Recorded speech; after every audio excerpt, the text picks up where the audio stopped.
Hello guys, I'm back. So samahan nyo ko ngayon para i-unbox ang aking nabili sa TikTok na TNW L16 na tripod. Okay guys, buksan na natin.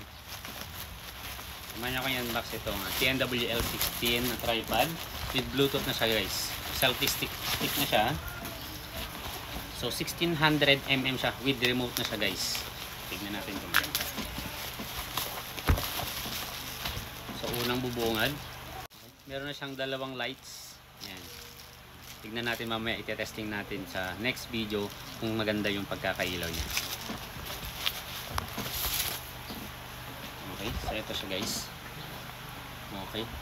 So TNW L16. So selfie stick na rin siya guys. So ayan, meron siyang hand stabilizer.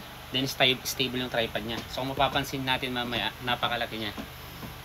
Kaya malaki kasi para mas maganda yung basement niya. Para hindi natutumba pag tayo ay nagsa-selfie or nagbi-video. Okay, so babuksan na natin so guys. Tingnan natin kung anong malaman niya. So bukod sa dalawang lights niya. So nandito, manual. Next. Ito na siya guys. Wow. Wow, sulit na sulit guys. Ang laki niya guys. Sulit na sulit. Hindi matutumba yung cellphone dito guys. Meron siyang hand stabilizer. Yan. Nandito na yung remote niya. Yan yung remote niya guys. Bluetooth na siya. Kukonect lang natin sa cellphone natin. Pwede sa iOS. Pwede rin sa Android. Then yung sa handle niya. Yan. Bubukan nyo lang guys. Yan. Then pwede rin siyang ma-adjust kung malaking cellphone.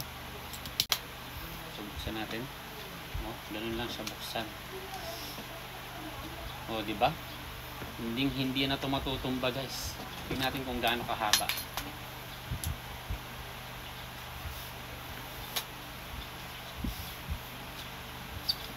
Haba. Hindi tayo inaabot guys. Ayan, ganyan siya kahaba guys.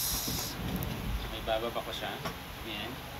So yan yung height ko. Ang height ko is 5'4". Ganyan siya. Diba? Pakasulit. Pwede mo na siyang ibaba. Pwede mo siyang itaas. So rotatable din siya, 360 degree. So pwede i-adjust side by side. So yan siya guys.